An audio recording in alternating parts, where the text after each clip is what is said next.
जी बच्चों, आप लोगों को स्क्रीन शेयर हो रही है, नजर आ रहा है? Yes ma'am. ओके जी। यस मैम जी। बिस्मिल्लाहिर्रहमानिर्रहीम। माशाल्लाह से खुशी हो रही है मुझे देख के कि आप लोग 6 सेमेस्टर में पहुंच गए हो और अल्लाह ताला आपको ऐसे ही जो है वो मैम जी, इस्तेमाल से। हाँ जी। आप हमें देख रहे हैं? नहीं, आप लोग के अभी देख तो ही रही, लेकिन ये है कि मुझे सेमेस्टर में आपका वो लेट देख के अच्छा लग रहा है कि चलिए बच्चे 6 सेमेस्टर में पहुंच गए हैं, बाकी 2 सेमेस्टर रह गए हैं। इंशाल्लाह वो भी जो है वो अच्छे से हो जाएंगे आपके। ठीक है, चले जी जी। मैम, इंशाल्लाह। अभी हम स्टार्ट करते हैं। जो हमारा लेक्चर नंबर है, लेक्चर नंबर हमारा पहला, अगर आपने कंटेंट देखे हो तो उसमें हमने माइटोसिस को डिस्कस करना है। ठीक है, माइटोसिस जो है उसकी हमने एवोल्यूशन, उसकी हिस्ट्री, उसके अंदर प्रोसेसेस और वो हमारी बॉडी में क्यों ज़रूरी होती है वो हमने डिस्कस करना है। और उससे पहले हम थोड़ा सा सेल डिवीजन भी देख लेंगे, सेल साइकिल को भी हम देख लेंगे, इनहेरिटेंस पैटर्न देख लेंगे, chromosomes and linkage, molecular genetics वगैरह, ये सारा कुछ हम इसमें देखेंगे।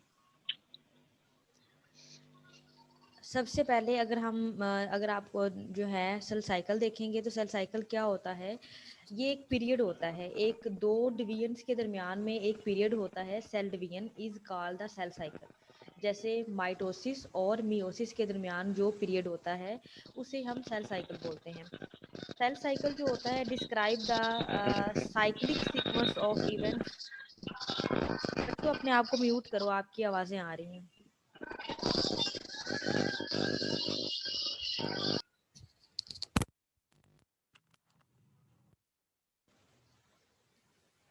जी, द सेल साइकिल क्या होता है, ये साइक्लिक सीक्वेंस होता है यूकैरियोट्स में। और ये करता क्या है, ये सेल को प्रोलिफरेट करता है, सेल को मतलब सेल की इन्हांस करता है, नंबर ऑफ सेल्स इंक्रीज करता है, सेल जो है वो बढ़ते जाते हैं। ठीक है, it's purpose is enable two identical duplication. इसका मकसद ये होता है कि जो हमारे पास पेरेंट सेल हैं उनको हम डुप्लीकेट करते हैं। ठीक है, और डुप्लीकेट करके हम उनको टू डॉटर सेल्स में कन्वर्ट करेंगे। The cell cycle consist of two stages. ठीक है, सेल साइकिल के अंदर दो मेन स्टेजेस हैं जिनको हम इंटरफेज बोलते हैं और दूसरे को माइटोटिक फेज बोलते हैं। सबसे पहले हम इंटरफेस की बात कर लेते हैं। इंटरफेस होता है, it is a cell functional phase, ये फंक्शनल फेज होती है और इसको हम प्रीपरेटरी फेज भी बोलते हैं। मतलब जैसे ये अपने सेल को रेडी, सेल की डिवीजन से पहले सेल को रेडी करती है, उसके अंदर माइटोसिस, उसके अंदर जो है वो एनर्जी को देती है, उसके अंदर डिफरेंट ऑर्गेनेलिज वगैरह को रेडी करती है ताकि सेल डिवीजन करने के लिए रेडी हो जाए। ग्रेट बायोकेमिकल एक्टिविटी है, इसके अंदर बहुत सारे केमिकल एक्सचेंज होते हैं, बहुत नंबर ऑफ इंजाइम्स और कैटलिस्ट जो है वो इसमें यूज़ होते हैं और ये काफ़ी लॉन्ग फेज होती है। ठीक है, और इसकी फर्दर आगे डिवाइडेड फेजेस हैं जिनको हमने 4 फेजेस में डिवाइड किया हुआ है। नंबर 1 है हमारे पास G1 फेज, नंबर 2 है G2 S phase and G2 phase. ठीक हो गया, सबसे पहले हम G1 फेज पढ़ लेते हैं। Cell grow in size. G1 phase में ज़्यादातर सेल का साइज बड़ा होता है, उसके बाद इसके अंदर काफ़ी स्पेसिफिक किस्म के एंजाइम्स बनते हैं, उसके बाद DNA based units are accumulated. इसके अंदर जितने भी डीएनए से रेलिवेंट हमारे पास बेसिस होती हैं जैसे एडेनिन, कोवानिन, साइटोसिन और थायमिन वगैरह, ये रेडी की जाती हैं। Messenger RNA and proteins are form. उनके अंदर जो मैसेंजर आरएनए होता है और प्रोटीन जो बननी होती है उसके लिए सारे एंजाइम्स रेडी कर दिए जाते हैं। और इसका जो टाइम पीरियड होता है एक ह्यूमन में जो कि हेल्दी है और नॉर्मल ह्यूमन में, इसका जो टाइम होता है वो 9 आवर्स, मतलब 9 घंटे लगते हैं G1 फेज होने में। उसके बाद है हमारे पास G2 फेज। तो G2 फेज में क्या होता है, ये सेल जो है, if cell exit the cycle, some time ऐसा होता है कि G1 के बाद कुछ सेल जो होते हैं वो सेल को छोड़ देते हैं, मतलब वो आगे जो सेल साइकिल है वो कंटिन्यू नहीं करते, बल्कि उनका उनकी जो साइकिल होता है वो साइकिल को छोड़ देते हैं। उनमें क्या होता है, सेल कैन फंक्शन हेयर, वो सिर्फ G1 फेज के साथ ही रहते हैं। Some scientist believe it is prolonger G1 phase. वो कहते हैं ये G1 फेज ही थोड़ी लंबी हो जाती है, सालों तक चली जाती है, 2 साल तक चली जाती है, या सम टाइम पूरे साल, पूरे जो है वो ज़िंदगी, पूरी लाइफ के लिए जो है वो चली जाती है। और ये जो डेज के लिए भी चला जाता है, वीक्स, ईयर और फॉर टाइम के लिए, लाइफ टाइम के लिए। इसमें कौन कौन से सेल हैं जो सिर्फ G1 फेज के बाद अगली साइकिल्स में एंटर नहीं होते, उनमें हमारे RBCs हैं, उसके बाद हमारे नर्व सेल्स हैं और हमारे हार्ट सेल्स हैं, ठीक है। ये जो सेल्स हैं ये सिर्फ G1 फेज ही करते हैं, उसके बाद अगले फेजेस में नहीं जाते हैं।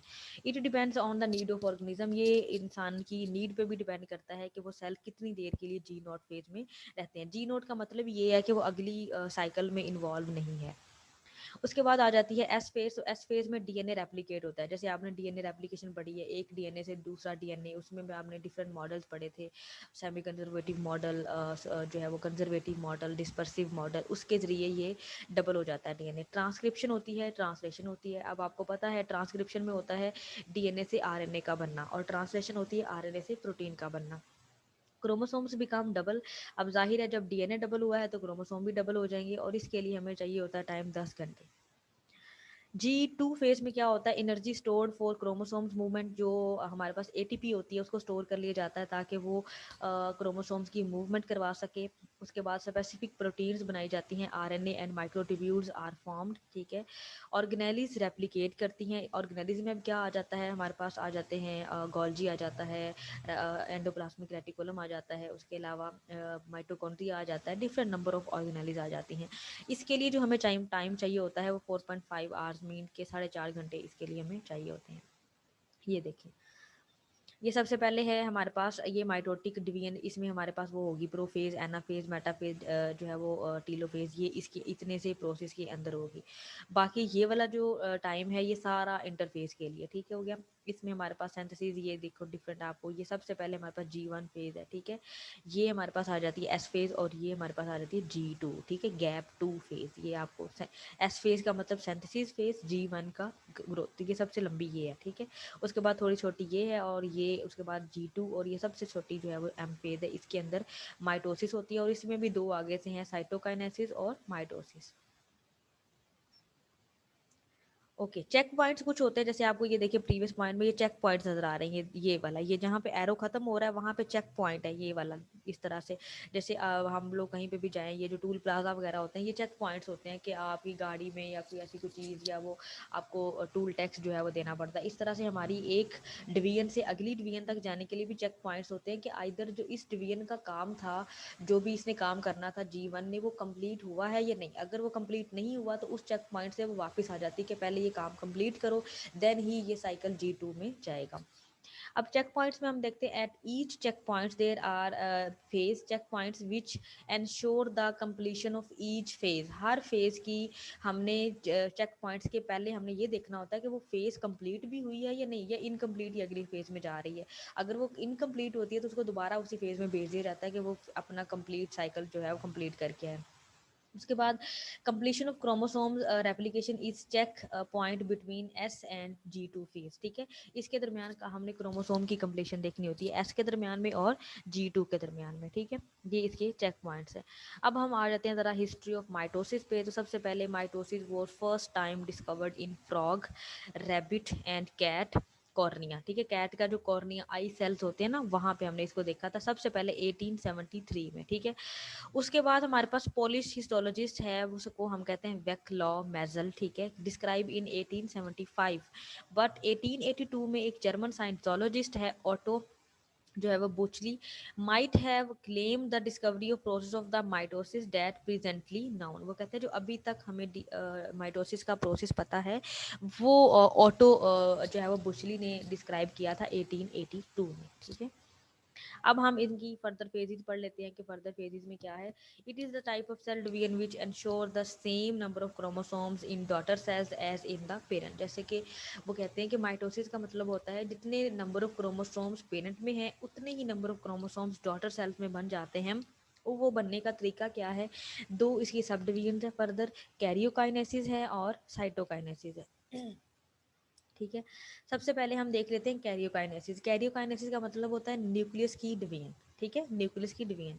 इसके अंदर क्या होता है, सेंट्रियोल जो होता है वो एस्टेब्लिश हो जाता है बाइपोलैरिटी। अब मैं वो अभी नेक्स्ट स्लाइड में दिखाती हूँ सेंट्रियोल्स क्या है। 3 टाइप्स ऑफ माइक्रोट्यूब्यूल्स होते हैं, ठीक है, originate from each centrioles. Aster होता है, ये क्या करता है, ये इंटरेक्ट करता है क्रोमोसोम्स के साथ। पोलर बॉडीज होती हैं। काइनेटोकोर होता है, काइनेटोकोर होता है क्रोमोसोम्स के साथ जुड़ा हुआ होता है, ये एक प्रोटीन होती है जो क्रोमोसोम को जोड़े रखती है। और इसकी आगे फर्दर डिवीजन्स हैं, प्रोफेज है, मेटाफेज है, एनाफेज और टीलोफेज है। सबसे पहले ये देखें, ये है हमारे पास एस्ट्रल माइक्रोट्यूब्यूल, ये जो आपको दोनों तरफ ये इस तरह से बालों की जैसे हेयर लाइक स्ट्रक्चर हुआ होता है उस तरह से, ये और ये इसको, ठीक है। और ये पोल होता है, एक ये पोल है इसका और एक ये पोल है। इसको हम सेंट्रोसोम विद सेंट्रियोल भी कहते हैं, ये पेयर होता है, ठीक है।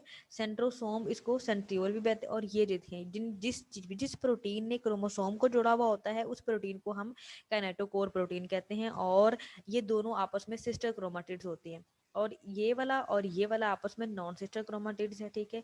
और ये काइनेटोकोर माइक्रोट्यूब्यूल्स और पोलर बॉडीज, ये जो है वो पोलर माइक्रोट्यूब्यूल इसके साथ जो है वो अटैच है, ठीक है।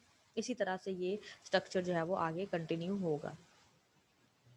सबसे पहले हमने बेसिक्स कुछ देख लेनी है। हु सोमैटिक सेल्स जो है वो नंबर जो है वो normal cells like in your toe. उसके बाद व्हाट मतलब जो इसके अंदर कहाँ कहाँ मतलब माइटोसिस होती है। Cellular reproduction for growth the cell cycle, ठीक है। कहाँ कहाँ हो सकती है, सोमैटिक सेल्स में होती है। Regular body like your toe, मतलब जितनी भी माइटोसिस है ये हमारे सोमैटिक सेल्स में होती है। वाई क्यों होती है, फॉर ग्रोथ, जैसे कि अगर बेबी है तो उससे एडल्ट बनने के प्रोसेस में। एंड रिप्लेस डैमेज सेल, जैसे हमें कभी कट लग जाता है या कोई भी इंजरी हो जाती है तो उसके कुछ दिनों बाद जो है वो नॉर्मल हो जाती है वो जगह। क्यों, क्योंकि वहाँ पे नीचे से माइटोसिस होकर सेल बन रहे होते हैं। हाउ कैसे होती है, duplicate cell part making an exact copy of cell, ठीक है। उसी तरह की सेम कॉपी, समटाइम तो इंजरी इस तरह से हील होती है कि वो दोबारा उस जगह पे हमें पता भी नहीं होता कि यहाँ पे कुछ कट लगा था या कुछ ऐसी चीज़ है। तो इस तरह से आइडेंटिकल सेल्स उसके बनाते हैं। रिमेंबर इसके लिए toe is in the mitosis, मतलब ये इसके लिए आप इसको याद रख सकते हैं कि हमारे जो टो सेल्स हैं, हमारे नॉर्मल बॉडी सेल्स हैं, वहाँ पे माइटोसिस हो रही होती है। उसके बाद है हमारे पास प्रोफेज। तो प्रोफेज में हमारे पास आ जाती है क्रोमाटिन। क्रोमाटिन सबसे पहले इसके अंदर क्या क्या चीज़ें होती हैं प्रोफेज के अंदर, ये आपने नाम याद रखने क्या क्या चीज़ें हो रही हैं। सबसे पहले क्रोमाटिन बिकम कंडेंस, मतलब जो धागे की तरह का क्रोमोसोम होता है वो थिक हो जाता है। उसके बाद सेंट्रोमेयर विद सेंट्रियोल रेप्लिकेट, वो जो अभी मैंने आपको प्रीवियस डायग्राम में दिखाया है ये वाला। सेंट्रोसोम यहाँ पे दोनों पड़े होते हैं, ये दोनों डबल हो जाते हैं, एक एक पोल पे चला जाता है, दूसरा दूसरे पोल पर चला जाता है, ठीक है। न्यूक्लियर इन्वेलप डिसअपेयर, जो उसका इन्वेलप है, जो बाहर की सराउंडिंग है वो डिसअपेयर होना शुरू हो जाती है। न्यूक्लियो लाइव डिसअपेयर हो जाते हैं। माइटोटिक अपरेटस ऑर्गेनाइज हो जाता है। माइक्रोट्यूब्यूल जो होते हैं वो एक पोल की तरफ रहता है, दूसरा दूसरे पोल की तरफ जो है वो शिफ्ट हो जाता है। Nucleoplasm release in the cytoplasm, जो न्यूक्लियोप्लाज्म मतलब जो न्यूक्लियस का साइटोप्लाज्म है वो एक नॉर्मल साइटोप्लाज्म में आ जाता है। उसके बाद cytoplasm become more viscous, cytoplasm जो होते हैं वो ज़्यादा थिक हो जाता है उसका, क्योंकि जाहिर है उसके अंदर न्यूक्लियस का साइटोप्लाज्म भी ऐड हो गया है। ये देखें जी, ये है जी इसको कहते हैं न्यूक्लियोलाई। अंदर के न्यूक्लियोलाई भी डिसअपेयर हो रहे हैं और बाहर का न्यूक्लियोलाई भी डिसअपेयर होगा। ये माइटोटिक स्पिंडल्स हैं, ये सेपरेट हो रहे हैं, इस तरह से क्रोमोसोम कंडेंस होकर थिक हो रहा है, ठीक है। यहाँ पर ये पूरी डायग्राम आपको एज इट इज़, आप अगर मुझे लगता है आप डायग्राम बनाएंगे तो ज़्यादा अच्छा होगा, उससे आपको सारी जो उसका प्रोफेस के अंदर जो जो चीज़ें हमने पढ़ी हैं वो आपको एक साथ जो है वो याद हो जाएंगी। ये देखिए ये न्यूक्लियर इन्वेलप है, ये है सेंट्रोमेर विद अटैच काइनेटोकोर, ये सेंट्रोमेर अटैच काइनेटोकोर। कंडेंस हो गया मतलब देखिए थिक हो गया, हमें नजर आना शुरू हो गया, आम जो है वो नेकेड आई से भी नजर आ रहे हैं। और ये माइक्रोट्यूब्यूल्स है, माइटोटिक स्पिंडल्स वगैरह हैं। उसके बाद है सेपरेटिंग सेंट्रोसोम्स वगैरह इसमें है, ठीक है। उसके बाद आ जाती है जी मेटाफेज। तो मेटाफेज होता है अलाइन करना, क्रोमोसोम का एक ही लाइन में आके लाइन का हो जाना, इसको कहते हैं जी मेटाफेज। अब वो कह रहा है kinetochore fibre of spindle fibre of opposite side become attach with kinetochore area of centromere. वो कहता है जो क्रोमोसोम्स हैं वो एक ही लाइन के ऊपर आके काइनेटोकोर के जरिए अटैच हो जाते हैं। पोलर माइक्रोट्यूब्यूल जो होते हैं वो ऑपोजिट साइड्स पे अटैच होते हैं और वो साथ में क्रोमोसोम के साथ भी अटैच होते हैं। अभी नेक्स्ट स्लाइड में आपको इसकी पिक नजर आएगी। फॉर्मेशन ऑफ मेटाफेज प्लेट होती है और इसके बाद dividing cells move in the A metaphase plate, dividing mitotic align in the centre, मतलब जो डिवाइड होता है वो दरमियान से उसके जो सेंट्रोमेर्स होते हैं वो सेपरेट होना शुरू हो जाते हैं। Sister chromatid going to detach and going to detach with and it is full fledged form of the chromosome. ये पूरा क्रोमोसोम एक साइड पे हाफ हाफ क्रोमोसोम जो है वो एक साइड पे हो जाता है। ये देखें जी, अभी हमारे पास ये सेंट्रियोल्स हैं, एक इस साइड पे है और एक इस साइड पे एस्टर बॉडीज।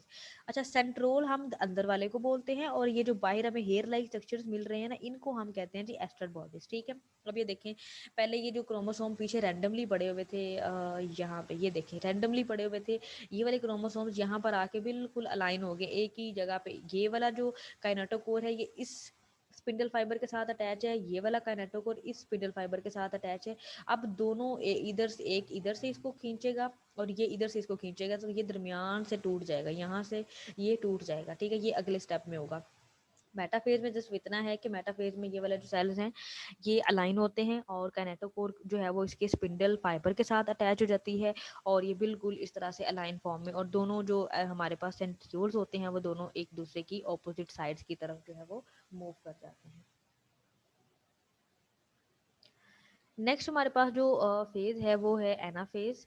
तो anaphase is the most critical phase. ठीक है, इट टेक लीस्ट टाइम, ये सबसे ज़्यादा मतलब सबसे कम टाइम लेती है और ये बहुत ही क्रिटिकल है। अब क्रिटिकल कैसे है, पहले इसकी डायग्राम देख लेते हैं। ये देखें, अब यहाँ पर जो अलाइन हुए हुए थे क्रोमोसोम, इसने इसको फोर्स किया और ये आधा इधर आ गया, इसने फोर्स किया और आधा इधर चला गया। सम टाइम ऐसा होता है कि ये पूरे का पूरा यहाँ से ये वाला पूरे का पूरा क्रोमोसोम एक ही साइड पे आ जाता है, अब दूसरी साइड पे यहाँ पे जीरो, मतलब ये खाली सेल यहाँ पे चला जाता है। अब फॉर एग्जाम्पल ये वाला जो सेल है आगे इन्वॉल्व हो रहा है सेल मेकिंग में, कोई भी मैरिस्मेटिक बॉडी बनाने में, सेक्सुअल बॉडी बनाने में, तो जब ये जीरो सेल के साथ शिफ्ट होगा तो वहाँ पे एक बहुत बड़ी एबनॉर्मलिटी हो जाएगी। वो सेल या वो बॉडी पार्ट जो है वो डैमेज होगा, या तो इतना डैमेज होगा कि डेथ हो जाएगी पर्सन की। मतलब अगर इस तरह का सेल है जिसकी वजह से सर्वाइवल रेट ही हमारा ख़राब हो सकता है, जैसे हार्ट सेल्स हैं, जिस तरह हमारे ब्रेन सेल्स हैं या हमारे ब्लड सेल्स हैं, अगर इन इस तरह के सेल्स की इस तरह से शिफ्टिंग हुई है तो वो हमारी पूरी बॉडी को डिस्टर्ब कर देगा। बॉडी जो है वो बनेगी नहीं, या बनेगी तो सही नहीं बनेगी, तो इसलिए बॉडी की जो है वो डेथ हो जाएगी। ठीक है, उसके बाद ensure equal distribution of chromosomes in daughter sales. ये कहता है कि क्रोमोसोम्स की जो डिस्ट्रीब्यूशन है वो इक्वल होनी चाहिए। अगर इक्वल नहीं होगी तो वो वाला बॉडी सेल्स जो भी सेल बना रहा है, जो जीरो वाला है जिसके अंदर कोई भी सेल नहीं है, फिर वहाँ पे एबनॉर्मेलिटी होगी। अब वो हमारी, जैसे आपने बहुत दफ़ा देखा होगा कि कुछ बच्चों के यहाँ पे होंठ कटे हुए होते हैं जब वो पैदा होते हैं। ठीक है, और वो कई लोगों के होंठ मिले भी नहीं होते, या उनकी फिंगर जो होती 5 होती हैं। ये तो ऐसी चीज़ें हैं जो सर्वाइवेबल है, मतलब अगर किसी को हो तो वो जिंदा रह सकता है। लेकिन अगर कभी ऐसी चीज़ें हों, जैसे कुछ लोगों का दिमागी तवाज़ुन इतना ख़राब होता है या मसल सेल्स इतने वीक होते हैं कि वो जैसे जैसे बड़े हो रहे होते हैं उनके मसल्स वीक हो रहे होते हैं और कुछ टाइम के बाद उनकी डेथ हो जाती है। कैनेटोकोर फाइबर जो होते हैं कॉन्ट्रैक्ट करता है, जाहिर बात है। ये वाला जो फाइबर है ये देखिए पहले इतना यहाँ तक था, अब ये कॉन्ट्रैक्ट करके पीछे की तरफ आ गया। ठीक है, कॉन्ट्रैक्ट करेगा, पोलर फाइबर एलोंगेट करेगा। ठीक है, उसके बाद जो हमारे पास सेंट्रोमियर हैं break and sister chromatids of the replicated chromosome start moving toward their respective pole. वो कहते हैं जितने भी हमारे पास ये क्रोमोसोम्स हैं वो अपने अपने रिस्पेक्टिव पोल की तरफ आना शुरू हो जाते हैं। ये इस पोल की तरफ आ गया, ये इस पोल की तरफ आ गया। ठीक है, इस तरह से ये रिएक्शन इनके होंगे। उसके बाद कहता है anaphase and with all when all chromosomes move apart. Anaphase तब एंड होती है जब सारे के सारे क्रोमोसोम एक दूसरे के पोल की तरफ चले जाएं। ऐसा नहीं होता है कि एक क्रोमोसोम आधा हो गया बाकी सारे अभी जुड़े हुए हैं और एनाफेज एंड हो जाए, ऐसा नहीं होता। सबसे पहले एनाफेज जो जितने भी क्रोमोसोम्स हैं वो अपने अपने पोल की तरफ शिफ्ट हो जाएंगे, फिर ये वाली जो क्रोमोसोम्स हैं इनका जो है वो एंड अप होंगे। ठीक है, उसके बाद each pole has now completed complete set of chromosome. अब उस पोल का जो जितने भी हमारे पास क्रोमोसोम्स हैं हर एक का एक एक सेट है हर एक के पास, मतलब ऑपोजिट पोल की तरफ। जैसे ये देखें, इसके पास हाफ क्रोमोसोम है, इसके पास भी, इसके पास, इसका मतलब यहाँ पर नंबर ऑफ 4 यहाँ पे डॉटर सेल्स हैं और 4 ही यहाँ पर डॉटर सेल्स हैं। तो इस तरह से ये एक दूसरे के ऑपोजिट साइड्स पे जो है वो शिफ्ट हो जाएंगे। उसके बाद आ जाती है हमारे पास टीलोफेज। तो टीलोफेज होती है ऑपोजिट ऑफ द प्रोफेज है। At each pole chromosomes decondense. अब ये जो टीलोफेज है ना, आपने याद रखना है, telophase is opposite to the prophase. जो जो चीज़ें आपने प्रोफेज में पढ़ी है ना वही वही चीज़ें आपने ऑपोजिट मतलब उल्ट कर देनी है। जैसे उधर कहा था ना हमने कि न्यूक्लियर इन्वेलप डिसअपेयर, यहाँ पर आपने कह देना न्यूक्लियर इन्वेलप रीअपेयर, या जो है वो जो है अगेन उसका जो स्टार्ट हो जाता है। ठीक है, at each pole chromosomes decondense, वहां पे पढ़ा था हमने कंडेंस। अब यहाँ पे कह रहा है क्रोमोसोम्स डिसअपियर, वहां पे हमने कहा था क्रोमोसोम्स थिक होना शुरू हो गए हैं, क्रोमोसोम्स कंडेंस होना शुरू हो गए हैं। अब यहाँ पे है माइटोटिक अपरेटस डिसऑर्गेनाइज, वहां पे माइटोटिक अपरेटस ऑर्गेनाइज था। न्यूक्लियर इनवेलप रीफॉर्म्ड, वहां पे आपने मैंने आपको दिखाया भी था पिक्चर में, ये देखें न्यूक्लियर इनवेलप, ये देखें टूटना लग गया था, ये देखें, और वहां पे दोबारा से न्यूक्लियर इनवेलप जो है वो इसी तरह से बनने लग गया। उसके बाद है जो है वो two nuclei appear at opposite sides, opposite pole जो है वो न्यूक्लियर दोबारा से एक साइड पे आना शुरू हो गए हैं। न्यूक्लियोलाई रीऑर्गेनाइज होना शुरू हो गया। One of first gene to be express it is ribosomal RNA, सबसे पहली जीन जो एक्सप्रेस होती है वो राइबोसोमल आरएनए होती है, which result in the reappearance of the nucleoli. Nucleoli को दोबारा बनाने के लिए जिस प्रोटीन की या जिस एंजाइम की हमें जरूरत होती है, जिस आरएनए की हमें जरूरत होती है, वो आरएनए होता है हमारे पास राइबोसोमल आरएनए। उसके बाद है हमारे पास mitosis is over but cell division is not. यहाँ पर जो क्वेश्चन बनता है बच्चों का वो ये है कि यहाँ पे माइटोसिस अभी ख़त्म हुई है, जो है हमारे पास सेल डिवीजन नहीं ख़त्म हुई है, अभी सेल डिवीजन बाकी है। क्यों? क्योंकि हमने स्टार्टिंग में ही पढ़ा था, जो अभी हम कैरियोकाइनेसिस पढ़ने जा रहे हैं वो है डिवीजन ऑफ न्यूक्लियस। अभी जितनी भी डिवीजन हुई है वो न्यूक्लियस की हुई है। नेक्स्ट ये देखिए, यहाँ पर अभी अभी बाकी है सेल इतना, मतलब ये देखें सेंट्रोमेर अपने अपने पोल की तरफ चला गया, ये इधर आ गया, ये इधर चला गया।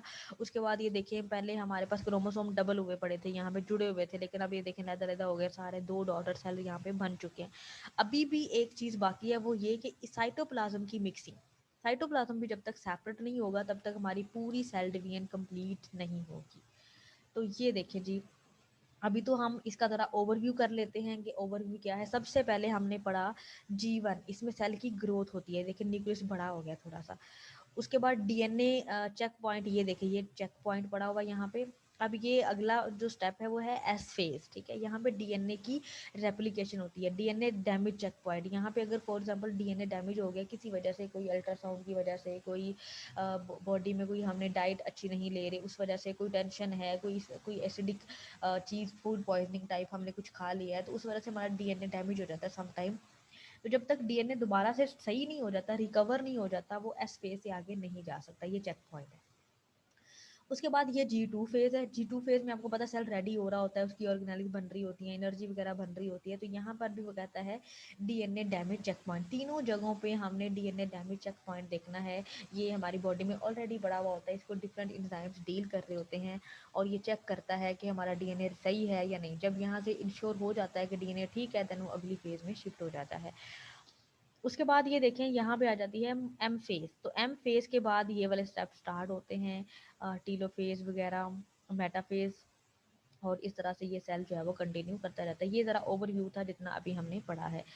उसके बाद है माइटोसिस। अगर मैं आपको दिखाऊं एक उसकी विजुअल जो है वो अपीयरेंस कैसी होती है, तो आई थिंक सो ये वाला प्रैक्टिकल हमने किया भी था ओनियन रूट टिप के साथ। तो इस तरह से हमें उसकी स्लाइड जो है वो दिखाई देती हैं। ये अर्ली है, ये एनाफेज है, टीलोफेज है। तो ये हमें ब्लड में भी नज़र आती हैं, लेकिन ब्लड लेना और उसको उसके अंदर से माइटोसिस देखना, और ये भी समटाइम हम फ्रॉग में देख सकते हैं, ह्यूमंस में नहीं। जब उसकी रिप्रोडक्टिव स्टेज जो है वो जो स्टार्ट होती है उसके एग में से या स्पर्म से लेके, लेकिन ये ज़्यादा इजी है अगर हम किसी ओनियन रूट टिप में से इस तरह के स्ट्रक्चर, ये देखें अब आपको नज़र आ रहा है, ये एनाफेज है, ये अर्ली जो है वो एनाफेज है, ये टीलोफेज है, ये लेट टीलोफेज है। इस तरह से आपको ये पता होना चाहिए। अगर आपको कभी कोई स्लाइड मिले आप उसको गौर से देखें और बताएं कि कौन सी फेज जो है वो कहाँ चल रही है। ये एक बहुत ज़बरदस्त प्रैक्टिकल भी होता है, आपको पता होना चाहिए। और इस तरह से आप उसी में से क्वेश्चन भी पूछा जाता है कि ये वाली स्लाइड देख के बताएं ये वाली कौन सी फेज चल रही है, ठीक है।